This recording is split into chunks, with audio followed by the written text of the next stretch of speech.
Still, it's Gridiron 360, NFL Conversation, NFL free agency, and it is Tuesday, March 17th. We were in the midst of the AFC team-by-team talk, and as we did yesterday before we started, we brought you an update. Lots of haps on the craps, Mr. Dave. It has gotten squirrely in some areas, a little more squirrely than I had anticipated. In other areas, it's kind of what I did expect. So we're seeing kind of teams define who they're going to be this year. Yes.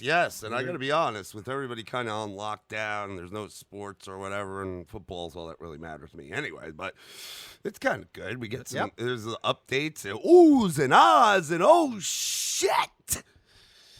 So, we are going to go, before we jump back into the AFC free agency conversation, I think we were on the East. We were moving into the Bills. We had done Miami and the Jets. We're going to go, once again, division by division, update you as to things that happened since yesterday. And we'll start with the NFC East. The Washington Redskins, updates for them. Since I think yesterday we said they re-signed their lineman, Brandon Scherf, or they tagged him. Washington re-signs cornerback Kendall Fuller to a 4-year, $40 million deal. Okay, can I ask a question on that one? Do you know, did they trade? Because he was on the Chiefs. Wasn't he? Did they trade for him last year? And was he traded, or was he on the Washington and they traded him to the Chiefs, and then now they've signed? Because they keep saying re-signed, but I thought he was on the Chiefs. He was on the Chiefs. But they kept using the term Chief. Okay, so he must have been on Washington initially, because I kept hearing re-signed. He was. Okay, so he started with Washington, He moved to the Chiefs. started his career with Washington. Okay, all right. Yeah. That now makes sense, because I didn't remember him on Washington, but nah. Yeah. He started his career as a Redskin. Okay, all right. Thank you for clarifying that for me. Yep.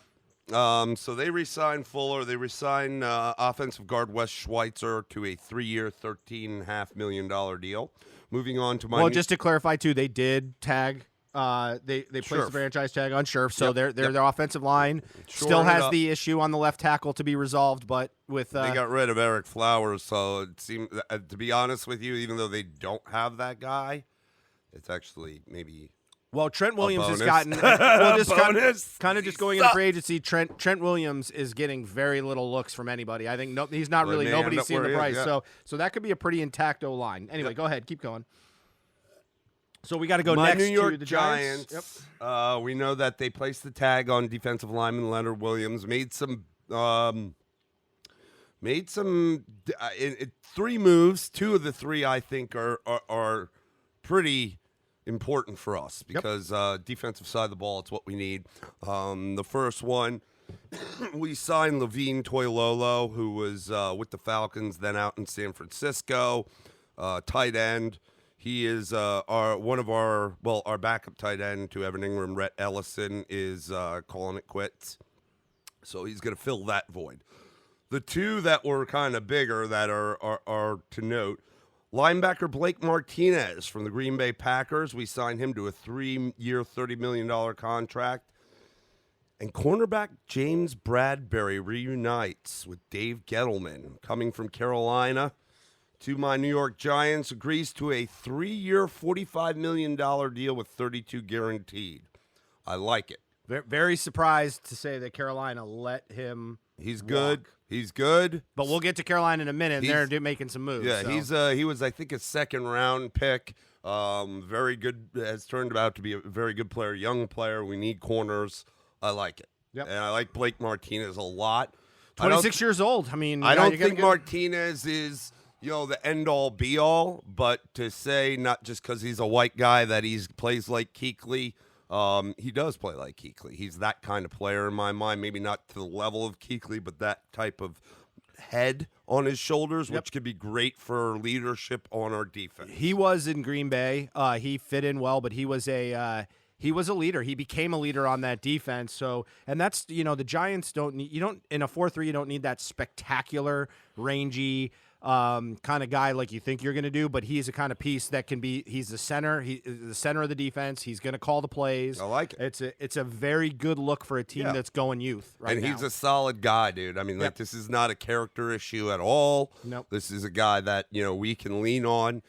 These two signings are very good at my point. You talk about, we had conversations offline about, do they now go Isaiah? Do they trade back? Do they lineman? Because there's no lineman. We'll talk about more of that at a different time. But I will say, if they brought in a guy like Isaiah Simmons, as good as young as he is and as good and versatile as he is, having a guy like Martinez there, young but young enough to be able to relate to when he entered the league, but still a veteran enough to be a leader, it could be real good things in the future to have bringing these young defenders from the draft and have a leader like that to lead the way. Good looks, definitely. Yep. Anyways, I spent more time, but it was my team. The Dallas Cowboys, Blake Jarwin, tight end, 3 years, $24.25 million, $9.25 guaranteed.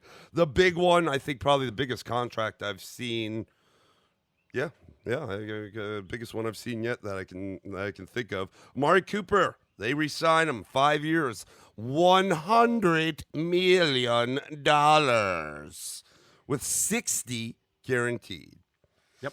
Moving on to the Philadelphia Eagles, they re-sign backup quarterback Nate Sudfeld to a 1-year deal, and they re-sign nose tackle Javon. Or was that a re-sign? I think so. No. Hargrave. Where did he come from? He came from Pittsburgh. That's right. So they signed nose tackle Javon Hargrave, 3-year, $39 million, 26 guaranteed. Yeah, I kind of just want to – we're going to take each division. One thing I want to add kind of on the fly here is just kind of where I feel like what we're seeing each one of the teams. I think, when you look at initially Washington, they're holding pat right now. I don't think there's really anything spectacular that's moved this team forward yet. Again, this is just grading as of right now. When you look at the Giants, I think the Giants made some very good steps forward, clearly starting to define their defense, got a little bit of youth there and some flexibility now and where they can go.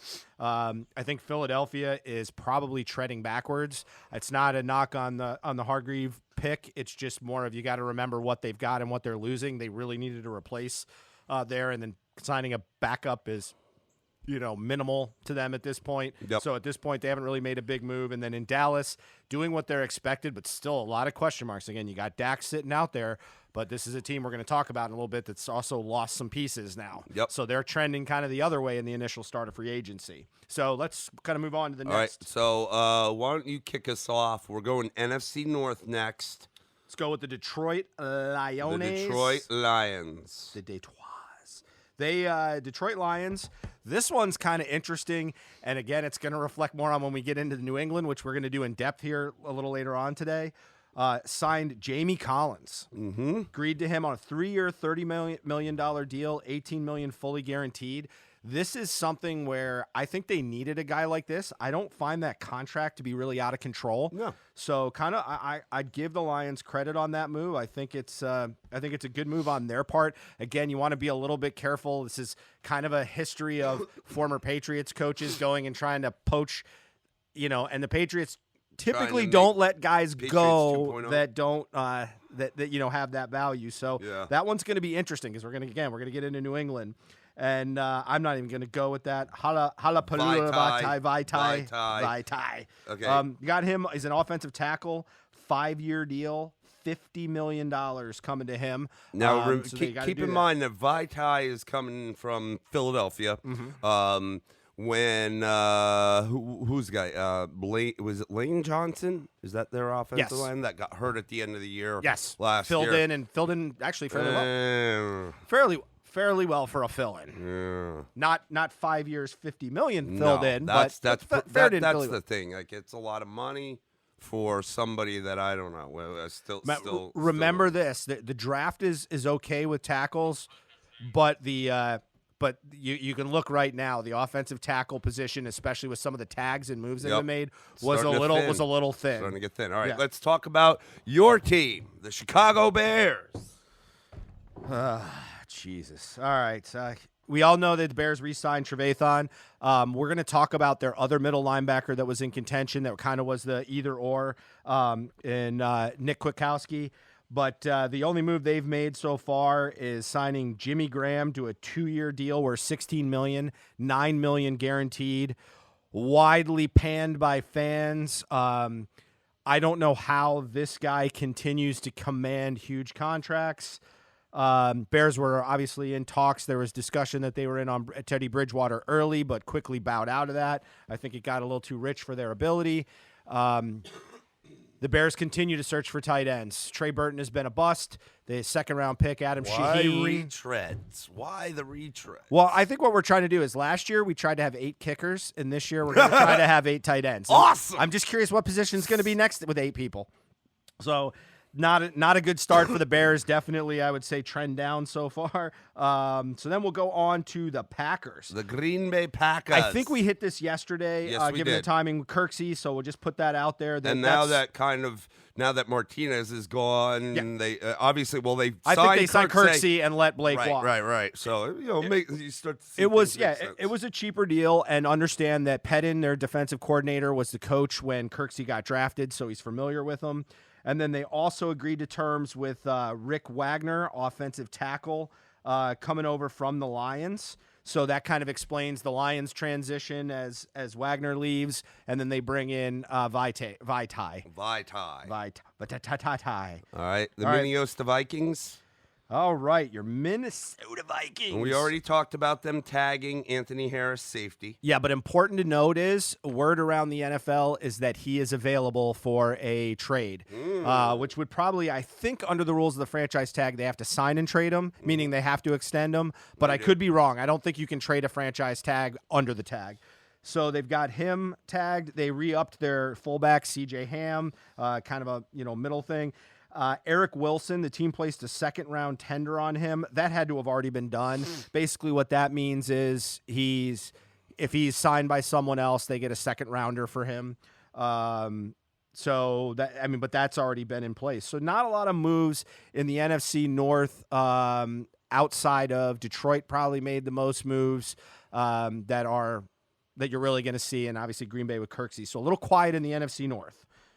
All right, so overall, I would say Detroit probably a little bit trending forward, again, just because they're making moves. Jamie Collins is probably the biggest pickup in the NFC North so far. Bears, I would go trending the wrong way, at least at this point. And then you've got, I would say, Green Bay and Minnesota probably holding serve. If anything, Minnesota's we're going to talk about this in a little bit with some of the other moves, but Minnesota's probably trending a little bit back so far with some of the moves they've made. But that might be, in essence, to save money to make some moves later. Okay, let's move on to the NFC South, and we will start with the Carolina Panthers. They obviously lost Bradbury, so that's... They lost Bradbury. They picked up, they signed Kyle Allen, backup / starting quarterback. He's an exclusive rights free agent. Rights, so 1-year extension. They bring in Russell Okung from the Chargers. Mind you, and they lost Trey Turner. Their guard, Turner. That was an trade. Exchange. Yep. And they brought in defensive end from the Vikings, Stephen Weatherly, 2 years, $12.5 million deal. Now, here's the big news just coming down this morning, is that the Carolina Panthers have agreed to allow Cam Newton to seek a trade. So remember, there was all this talk he was definitely gone, and then they came out and said, no, we're sticking with him. And now they have apparently gotten heavy into the Teddy Bridgewater sweepstakes. So more to be seen. Did this news come before or after they put the 1-year extension on Kyle Allen? The Kyle Allen was tendered before the league year started because they had to as part of his contract. Okay. But the whole point is, Kyle Allen's 1-year extension is going to be very limited. What was he, a 6th rounder, I think? He was a late rounder, so his cost is very minimal in re-upping him. So Carolina obviously is trying to make some splash right now, and so we're going to see how that plays out, and particularly in the quarterback position. Okay, we'll move on to Tampa Bay. Nothing new. We brought this to light in our last update. Shaq Barrett, the linebacker edge guy, had been franchise tagged by the Bucs. And just yesterday, Jason Pierre-Paul re-signed a 2-year, $27 million deal with them. So yeah, I think that was when we recorded on that. I think they were discussing the JPP deal. It was finalized, so not a lot of heavy stuff there. Atlanta Falcons. We did bring to light that Austin Hooper was picked up. He was a free agent. He was picked up from the Falcons by the Cleveland Browns, and they also cut ties with running back Devonta Freeman. So now they bring in tight end Hayden Hurst from the Baltimore Ravens. I liked the move in the sense that this is a former first rounder. So he's right. Was he a first or was he a second? I think he was a first. I'm pretty sure he was a first. But anyway, it was a late first. But here's the problem I have with this. They lost a draft pick in the mix. Yep. They gave away their second round pick in 2020, which is a nice pick. Yep. And the fifth rounder. Now they got back a fourth with them, so I'll call it slightly a wash on the fourth and fifth. Yeah, the second is a big one, man. But understand the Falcons so far with cutting Devonta Freeman. We talked about this, the dead money. I mean, they're giving up dollars to save nickels, and so there's only so much they can do with that. And I think if there's a team that needs draft picks right now, it's them. This just seems a little bit like a stopgap. I'm still waiting for. I'm going to figure it within the next week when this all flushes out. I think we're going to start to hear the Julio rumors, maybe even earlier. Well, they also re-sign a defensive tackle. They have 27-year-old Tyler Davison, 3-year, $12 million deal with 4.5 guaranteed. Right. Not a big known name. Got some play time. He saw. Let's see. Played in 16 games, started 12. So he saw some time. My thought is they're trying to empty the cupboard as much as they can right now. Yeah, and I think that's what I think you're. What I think we learned, and when we talked about this with the Atlanta Falcons, is they're locked in on offense as far as their contracts are concerned. They don't have a lot of flexibility. Their only real flexibility left right now is in trading Julio Jones because he's got the value behind the contract. Matt Ryan is a huge contract for them. They'd really have to start dumping offensive linemen, which is already not the greatest line in the world. But I mean, there's not a lot out there. So interesting to see. We'll see what happens with the. They're doing what I expected them to do. I just don't like losing draft picks. Don't expect anything splash from them. If you see splash moves, it's guys leaving the team. Yeah, it's going to be Julio going. Yep. All right. The New Orleans Saints stayed with re-signed two of their own. David Onyemata, D tackle, resigned for a 3-year, $27 million deal, and quarterback Drew Brees, we figured, resigned with the Saints on a 2-year deal worth roughly $50 million. Yeah, I think that Drew Brees. One thing I would mention here that I think is kind of important. I'm not going to be shocked to see the Saints put a little pedal to the metal this year. Now with the movement of Tom Brady, if ever there was a time where this team could really, really go for it. I'm not saying Tom Brady was the reason why, but I think they're that close, and I like that Drew Brees went team-friendly. Not shocked, and I like the fact that he said 2 years. Yep. And now I do. Perfect. Yeah, I think this is. I think this is. So I mean, even if this year works out successful or not, I mean, like it's still he still has options with his continuing to play or not at the end of it. Yep. Let's move on to the NFC West, shall we? Why don't you get us going there? Start us with the Arizona Cardinals. We know already that they placed the franchise tag on running back Kenyon Drake. Yep, and they had already re-upped Larry Fitz. Yesterday we busted I don't think we mentioned Fitz yesterday. It was a 1-year, $11 million deal. Oh, I thought we did. Okay, all right, yeah. So all they right. re-signed so him. they But re-signed the big one we did talk about. Yep, we talked about Nuke coming on over. It's awesome. Like, I'm all about Arizona, but what I keep looking at is Houston, what they're doing. So anyway, that's a huge play. They also they signed 3-year contract Jordan Phillips, their D tackle. I don't have terms. It doesn't look like the terms have come out yet. on it. So that was a Buffalo Bills guy that they got. So so they're looking at strengthening. He's a good player, man. Yeah. That's remember, Buffalo's got Buffalo obviously lost Shaq Lawson, and I said like they had both Phillips and their other D tackle Corey Legion on the free agency block that they probably tried to sign one of them. But I mean, know that they do have Ed Oliver up the middle, so they have youth. Was he last year?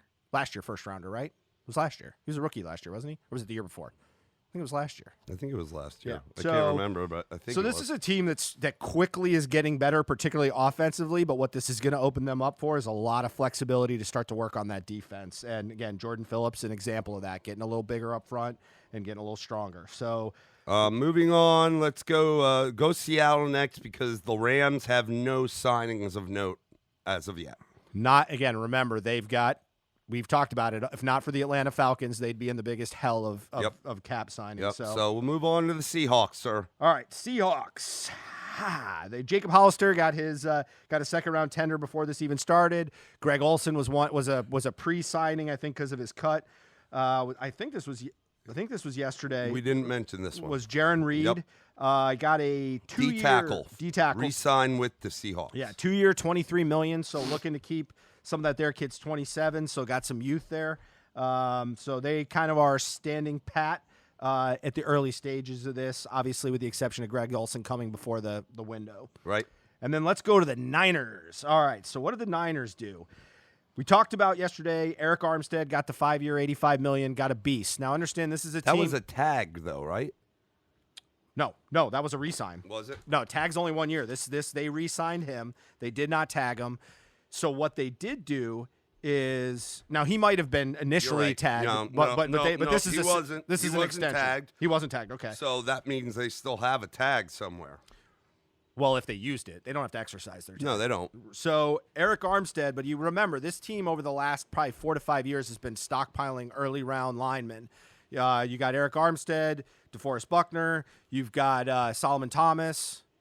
I'm missing somebody, and then they've signed some end Nick pieces. Bosa. Nick Bosa. That's who I'm missing the best. And the Buckner deal, we didn't bring that up yesterday. No, but that's the important part, and we're gonna get to that. But I will spoiler alert right now. But because they've got all these young guys, year after year, they're gonna start coming up for contracts. So they've got to start being flexible. I think they made a pretty good move here. DeForest Buckner traded to the Indianapolis Colts. That's great. Important part is San Francisco got a first-round draft pick out of that, this year. So the rich keep getting richer. And they unload his money. Indy is going to pay him $21 million a year. Yep. Well, I imagine did they when they traded him, did they re-up him, or was he already re-upped with a contract? Was that a contract in trade? We'll see. I'll get to that in a minute. We'll know. But also what I do like is this also gave him some flexibility, and they signed Jimmy Ward, who I thought was going to be one of those kind of value safeties out there for the league if he got loose, but they didn't. They kept him, and that defense was one of the best in the league, so it just got stronger by keeping this guy here. They're still very, very deep. Got a lot of rotational pieces even, too, on top of that. So San Francisco... It says here that the Colts acquired D-tackle for DeForest Buckner via trade with the Niners in exchange for the first rounder, number 13.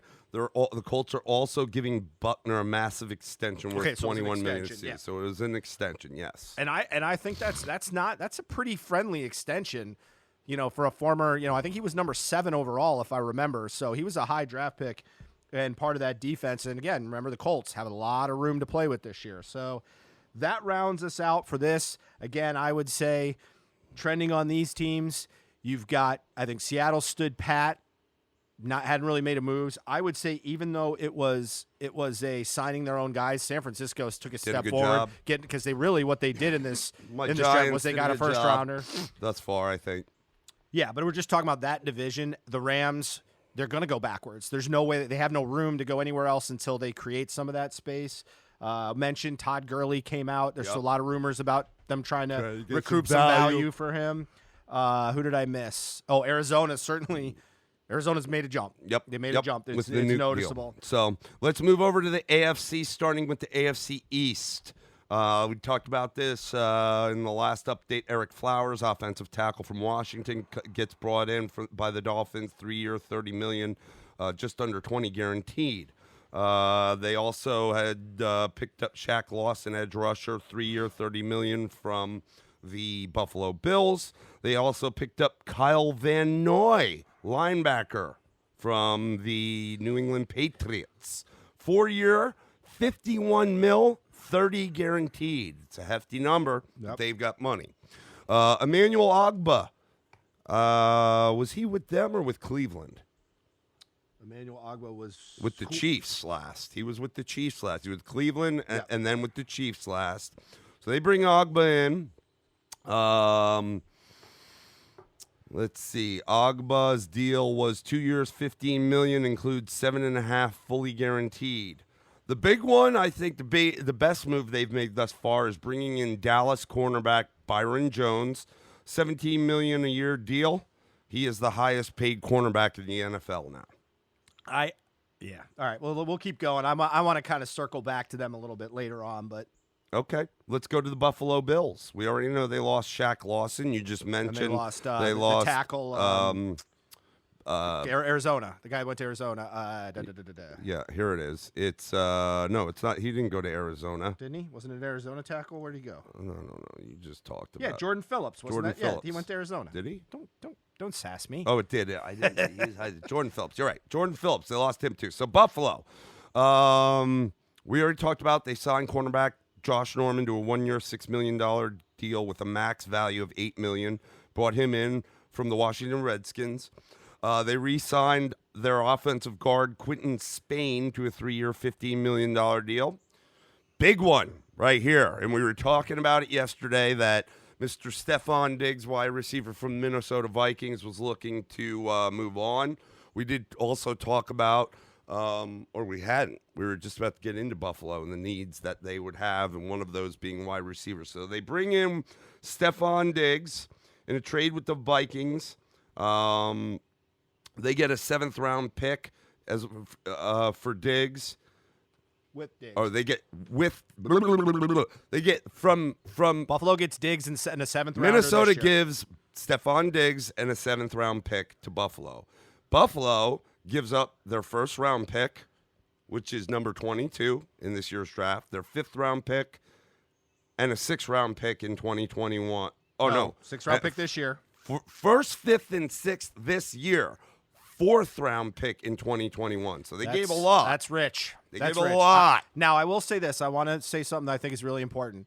Sorry I fumbled through that. No, that's all right. John Brown had a very strong year, in my mind, for a guy that has kind of he's kind of fumbled around a little bit early on in his career. What he proved himself to be was very, very good in possession, and he was their only real weapon. Yeah, I mean, Cole Beasley was their next best receiver. Yeah. What this does is allows John Brown to play the role that I think he is built to play. Right, take the top off and allow Stephon Diggs. Possession. Yep. So yeah, so yep, this is absolutely this is a good mixture for them. I think. And listen, they if you remember, they drafted Zay Jones early in 4 years ago, 5 years ago. I think he started a rookie deal when they traded him. Yeah, and last year sent him to the Raiders. So sent him to Oakland. So now Vegas. Didn't really work out there. But John Brown proved that he was able to do it even when he was the only weapon on the outside. So bringing in someone like this could really help. I agree with you. Yep. New England Patriots are the last in the AFC East. Nope, Jets. We didn't do the Jets. Nope, we missed the Jets. I missed you went from Miami to Buffalo. Oh, sorry. Jets. They sign tackle George Fant from Seattle. Good tackle. 27 years old, young guy. Let's see. His deal was 3 year, $27 million with a max value of 30. Okay, so that was the only note for them.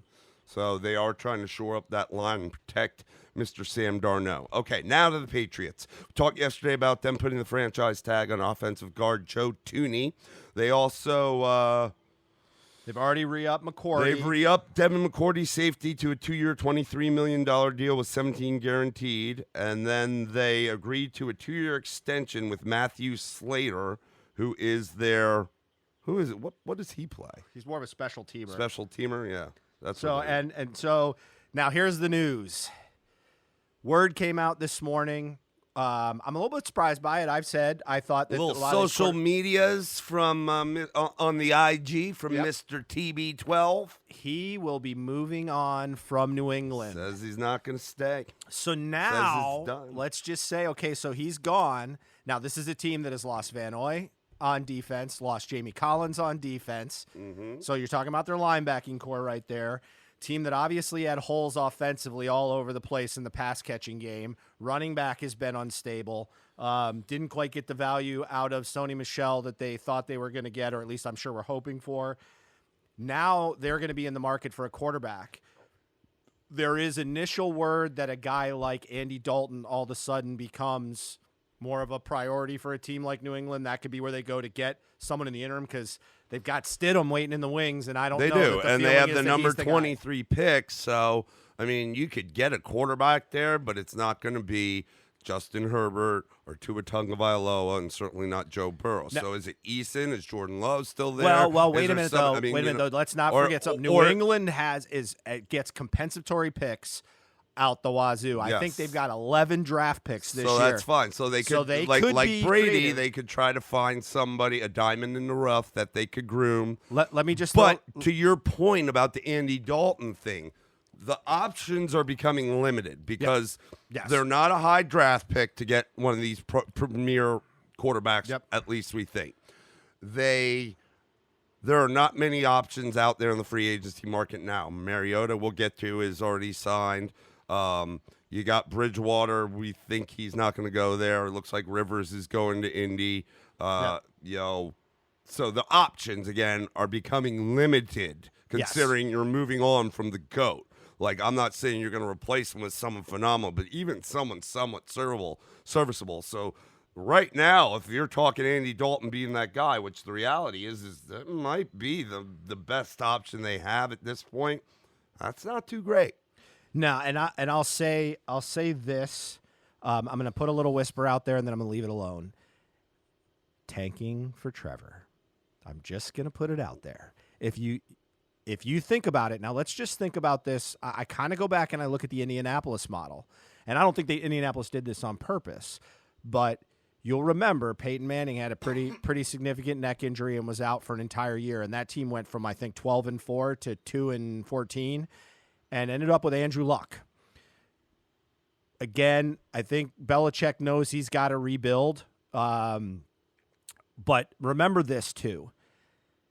Belichick is widely looked at among the league, and I look at him very much like his mentor in Bill Parcells. If you'll remember, Bill Parcells was famous for moving around teams and bringing his team guys with him. Guys like Dave Meggett. Chase that guy around the league all over the place. I love Dave Meggett. Yeah, I mean, and these are kind of guys that you can build a chemistry around. I'm not going to be shocked to see some of that go on over time with Belichick to help this team maintain. But if ever there was a time for Miami, the Jets, and Buffalo to get excited, it's right now. I saw this one Buffalo fan just write a little note that said, "Ding dong, the witch is dead. Buffalo's first, and we're not the worst." Nice. So there's some excitement out there, and this is going to rightfully so. Yeah, that division has been manhandled by New England. And now the question will be with Brady: Does Brady end up kind of being that Joe Namath with the Chargers? With the Chiefs, you mean? No, Joe Namath. Oh, Joe Namath. Joe Namath, like Joe Montana. Or no, he didn't go to the Chargers. He went to the Rams. I knew it was blue and yellow. But meaning, like, does he go somewhere and kind of end his career, and when it's all said and done, Jordan with the Wizards, like, we don't really ever associate that guy with Montana with the Chiefs. Or does he go to a team that's built to win and maybe do a little bit of a Peyton Manning, though Peyton Manning certainly, I think Brady's in a better position than Manning was with the Broncos, but go out and change a team's fortune and help them win a Super Bowl. So it'll be interesting to kind of see how this plays out. But New England certainly, we're going to kind of go back to that grade right now. Miami made some moves forward. I'm a little concerned that they did what I was kind of hoping they wouldn't do, which is got on the front edge of that free agency. I don't not like their signings. I just think they went rich. They gave a lot of money. Now they still have a lot of draft picks. The Jets, I think, continue to fall backwards. I think Buffalo Buffalo, if anything, probably either stayed the same or moved up a little bit.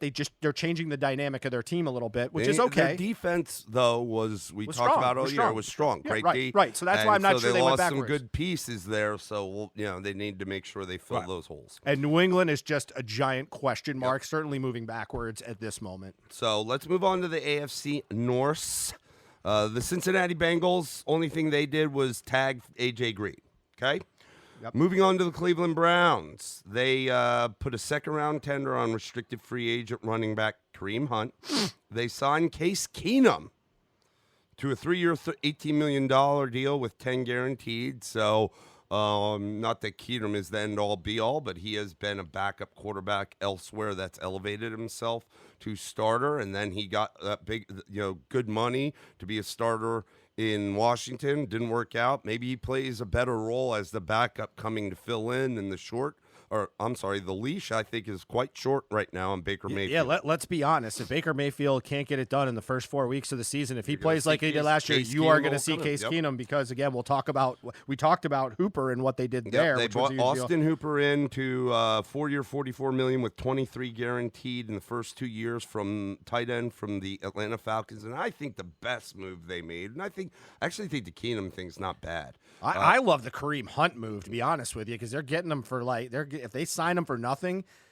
Remember where this kid was. I'm not a big fan of the person's attitude. Again, I think some of it was a little bit overblown, and but I love that move, to be honest with you. But let's talk about what you're about to. The one I think that was this was one of the hottest names in the free agency market, and that's offensive tackle from Tennessee, Jack Conklin. They bring him to Cleveland on a 3-year, $42 million deal with 30 fully guaranteed. There's some money. That's some money, but that's for an offensive tackle that is really good. I think that's a great play. Yeah, but here's my question for him. It's not quite big time left tackle money. But this is a right tackle. This isn't a left tackle. Yeah, at least in Tennessee. So my question is, if they switch them, and sometimes that experiment works, and sometimes they don't. I don't know what they're doing. I don't know if they'll do that because to be honest, you think they're going to keep them at the right? I mean, listen, you got to understand in today's day and age, that right tackle position is becoming more and more important and valued and paid more. There might not be the left tackle, but it's getting there. It's not what it used to be. So they are, because of the way teams play on defenses, and they're looking to have both sides come hard. It's becoming right tackle is way more important than it was 5 years ago. I'm going to be honest with you. Like, I believe this because I saw it when Kareem Hunt came back. If I'm Cleveland right now, I'm really designing this offense around the running game. Yeah, Nick Chubb and Kareem Hunt, they're good. but they didn't last year. And my point is, if you do right, and so that's where I'm. When they were doing well, they'd go. We talked because about they've sold their Dallas. soul offensively. Yeah. I mean, with all the numbers they got, so interesting. So, anyways, stuff. All right, Pittsburgh. Only thing of note, they franchise tag edge rusher Bud Dupree. Let's see, who else do we have? Baltimore. We have Baltimore. Baltimore, obviously. They tagged Judon, so they kept steady there. Mm-hmm. They placed a original round tender on restricted free agent center Matt Skura. If another team signs him to a contract and Baltimore can't match it, they don't receive any compensatory picks. Which would lead to me believe original round means the round they're drafted in would mean that they picked him up as an undrafted free agent. Correct. Let's see. They acquired defensive end Calais Campbell from the Jaguars in exchange for a 5th-round pick this year. That was a good pickup for a 5th-rounder. Yep, he is older, but he's still pretty good. The deal looks like they're finalizing 2-year, $27 million to guarantee him $20 million. It'll be official tomorrow. Yep. Last but not least, they bring in Michael Brockers. Where was he? L.A., right? The Rams. Yep. Michael Brockers, D-tackle, agrees to a 3-year, $30 million deal, $21 million fully guaranteed. Yep. Okay. Let's move on to the AFC South, Dave. All right. So who should we start with? Let's start with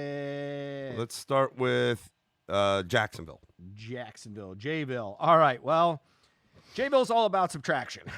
So they have, obviously we can talk probably for quite a length of all the guys that they're missing, but we won't go down that road. The only thing they've done is they've tagged Ngakoue, and there's still a lot of talk that because they're trying to get rid of a lot of salary is to kind of do a sign and trade situation with him underneath that tag. Again, this defense, Calais Campbell, they've lost Jalen Ramsey last year. I mean, this defense, AJ Bowie they traded. I mean, they are thinning out. They're looking to move. Big talk is they're looking to move Nick Foles, which I don't think is really shocking anybody. So that's where they're headed from there. So now we'll move on to the Indianapolis Colts. All right, we talked about the big news was the trade for DeForest Buckner. Again, looking to re-up him on a $21 million per year deal. Those are not confirmed yet as far as that signing. The trade is confirmed. And then also they re-upped right before the signing period Anthony Costanzo. There was talk about him retiring, but they got him on a good 2-year, $33 million deal. Again, one of the stronger offensive lines in football. Remember, they got Quentin Nelson, so they got some studs there that they can go with. So it'll be interesting to see how Indianapolis moves forward. Remember, they were flush with a lot of cash. They are kind of standing pat right now. And then the final word on Indianapolis is, as of today, there was always that connection with Phillip Rivers to Indianapolis. It looks like they are in final stages of negotiation, though nothing confirmed at this point, to bring him in as a quarterback. I think once that domino falls, we're going to see them get a little bit more active and figure out how they're going to build on this offense. All right, so after that, we're going to go to the Houston Texans. Wow. Well, I don't know that anybody really understands what the Houston Texans are doing, so we'll run through. They re-signed their kicker. We won't get too far in there. Kaimi Fairbairn. They re-signed Darren Fells, re-signed A.J. McCarron. Probably the most notable re-sign is Bradley Roby. They did hold on to him on a 3-year, $36 million contract. This is the one I think that's got this is adding to the anger of the fans. Yep. And that so is you trade Nuke for David Johnson, and we've already kind of hit that yesterday. That great young receiver, and you bring in a guy with a cane. Randall Cobb. It's a solid. How do you like that? I jumped right in. Yeah, Boom. 3 years, $27 million. Now, mind you, this guy was brought in to, I think legitimately, he was brought in to probably push for that second receiver spot. And he was the third option noticeably last year with Dallas, with Michael Gallup making a big jump and, obviously Amari Cooper. I guess I'm just, everybody's saying it's time to take the keys away from Bill O'Brien. You'll remember there was a lot of tension between him and the former GM, and it was who was going to win out. Was Bill O'Brien going to get canned? They went the route of canning the GM, and then they made that trade last year, which kind of was panned about Laramie Tunsil. Mm-hmm. And you remember, they gave away their draft picks. They don't have a first rounder. And so when that happened, there was like a lot of questions. And then right after that, they came out and said that they weren't going to replace him and Bill O'Brien was going to be in charge of player personnel. And he is not getting, at least not on face value, he's not getting a really good thumbs up. And their fans are in an uproar and want to see them sign a GM because his player moves are questionable. I saw this, between acquiring Laramie Tunsil, David Johnson. There's a breakdown of what they've given up for these guys that they've brought in, and wow, it was bad. I mean, just basically lost draft picks and their best offensive weapon outside of Deshaun Watson, and they brought in, again, I got to think, it's Laramie Tunsil, it's David Johnson. There was one other name in there that they brought in, and I'm going to blank on it, but it wasn't. What's his name at running back? Duke Johnson? No. They brought him from Cleveland? I'm going to find the art. It was when it was printed like that, it blew my mind. So I'll find it, and when we get to Houston, we'll chat about that. So let's go on to the last team. Who am I missing? I did Houston, Tennessee. Jacksonville, Tennessee. Thank you. That's who I was looking for. All right, Tennessee Titans. Remember, they franchise tagged the big man in Derrick Henry. So, that obviously is going to be interesting to see how that plays out. They re-upped Ryan Tannehill, 4-year, $118 million, $62 million guaranteed. Huge. So huge contract. You talk about what the vision of the team is. There you go. Yeah. They saw something that they were getting with Tannehill and with Henry. They have their 2 offensive pieces that they think are most important. Yep. And now bring them back. Yeah, and an important thing. Big deal. Tannehill is off the market. He's not going anywhere else, so no one else can grab him. This could be good. But mind you, there was a big belief. A lot of people felt like Brady was maybe going back to New England, but there was a ton of smoke about Vrabel and him going to Tennessee. And literally, I think this is the right move because agree. This is a 4-year deal, and he's got plenty of time to work out that whole 4 years. Agree. And remember, Tannehill got a lot of knocks, but his play wasn't quite as horrible. One of his bigger issues was staying healthy. Yeah, I never thought it was horrible. I mean, he wasn't the problem in Miami. No, and you're keeping the focus of the offense the same. You're creating continuity. And again, remember, Derrick Henry has found this next level, dude. Nebraska, Alabama running backs generally have not performed. Well, that's because they come into the league and usually the wheels have been run off of them for the most part. And Derrick Henry kind of had that early in his career where he's a little bit slower, but now another level, second win. He pounds the rock harder than anyone in the NFL. And he's a better version in my mind of Marshawn Lynch. I mean, this is a guy that gets Lynch was good. As the season goes on, gets better. Doesn't get tired and worse. He gets better. He may start slow, but he gets better. They've got some decent tight ends. Delaney Walker's a little long tooth. That Ferkser guy's not too bad. And then they've got, I can't remember who the other one is. You got A.J. Brown on the outside. They've obviously Tajay Sharp's going elsewhere, but that's no big deal. Corey Davis is not great, but if A.J. Brown if continues to grow, can bring in another receiver in this draft class, and A.J. Brown it was a great pick for them last year. Yeah. And I knew he would be decent. I mean, I'm not trying to pump my chest, but we talked a lot about he was the one, and no knock to Metcalf. He ended up performing much better in Seattle than expected, but we talked a lot before the season about those 2 guys at Ole Miss, and the guy that really was Metcalf was a guy that showed some explosive, flashy stuff, but the consistency and numbers were all on A.J. Brown's side throughout his college career. I remember when we were talking about college football and we said we started looking at these 2 guys that are playing in the NFL, we kind of said, what the hell was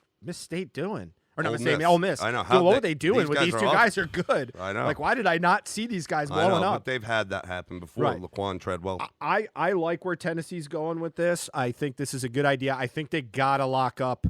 You got to lock up Derrick Henry. I think the problem is going to be nobody wants to give out a 5- and 6-year deal. If he can go 4-year deal, totally, in my mind, worth it. You might suffer a little bit at the end, but if you front load the contract. But this is a team that made the right moves, I think. And remember something I want to go back to, and I kind of got on this bandwagon a little earlier.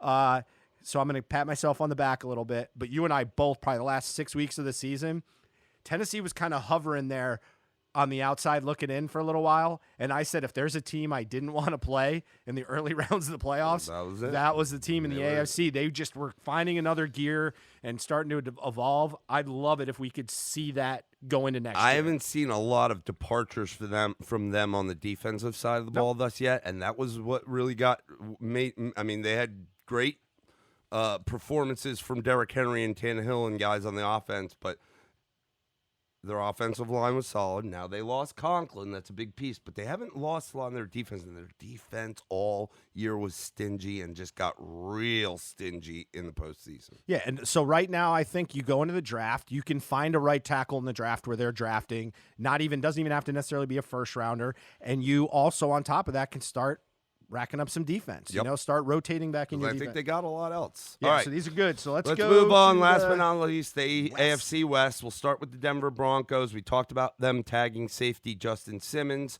They sign offensive guard Graham Glasgow from the Detroit Lions. Young guy, 27, 4-year, $44 million, $25 guaranteed. And then the big one was bringing in cornerback A.J. Bouye from the Jacksonville Jaguars. They received. They gave him fourth rounder. I mean, it's good in the sense that I think it shortens up the contract. They got Chris Harris, that's probably going to walk at this point. Remember, they signed a slot corner last year, a guy from the Bears. Fangio knew him well, so they've got some flexibility there. I think the interesting part will be what they do up front. They're starting to age a little bit up front. It seems like they're locked into Drew Lock as their their quarterback going forward, at least this year. So it'll be interesting to see how that plays out.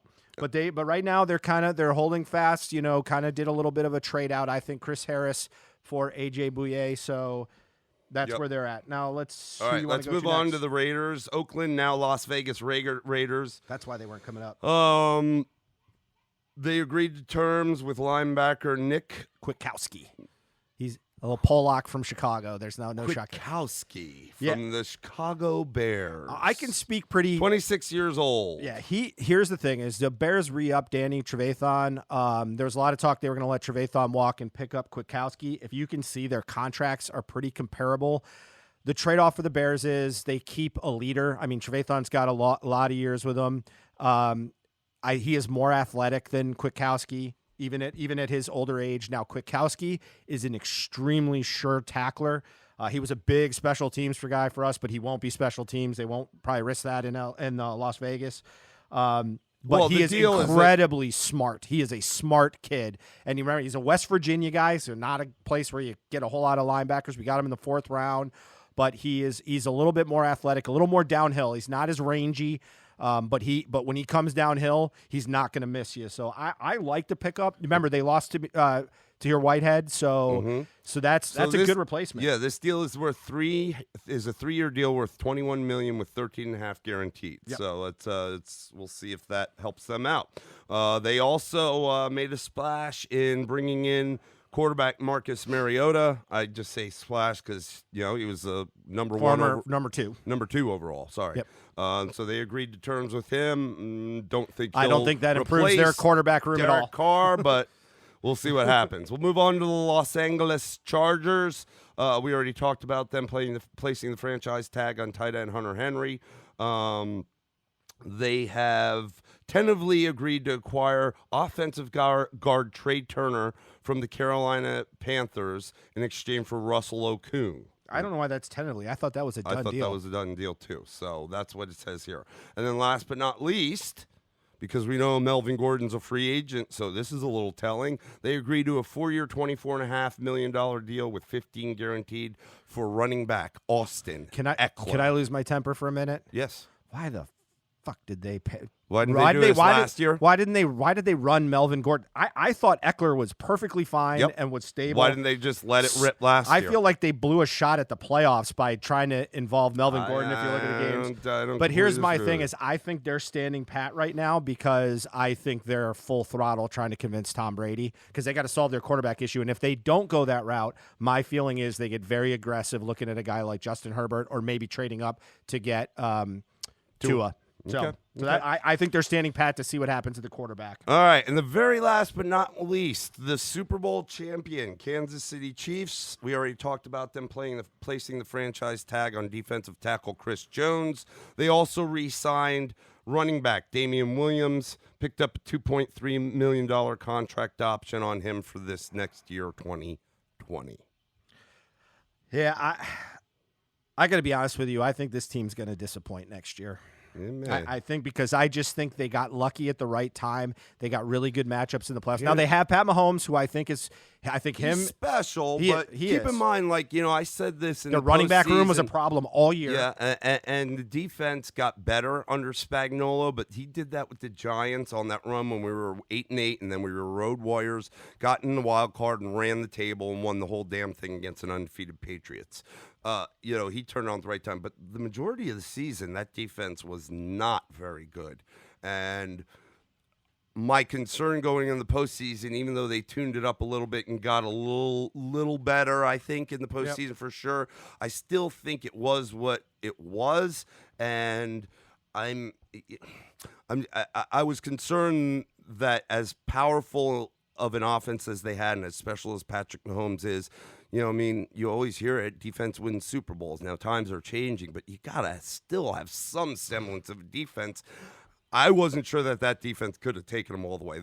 Now it did, so wrong am I, but how many times year over year is that going to happen?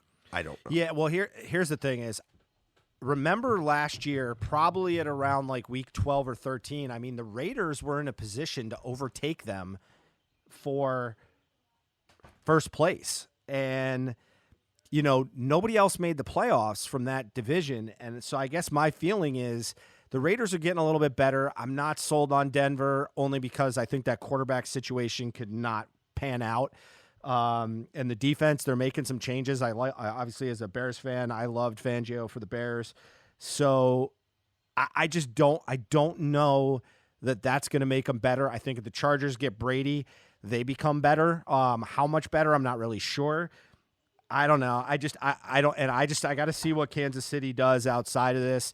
They better start drafting well. And again, they're going to start picking towards the, they got to pick at the end of the draft. So we'll have to see where that goes. But that's the update as of right now. Yep. Truthfully, we probably had 5 things happen while we were on the mic. Yeah. But we'll get back to that tomorrow. So we're going to end the update there. How long is it? About an hour, a little less than an hour. All right. So it was neat. All right. We'll end it there and we'll jump right back into free agency in the AFC East.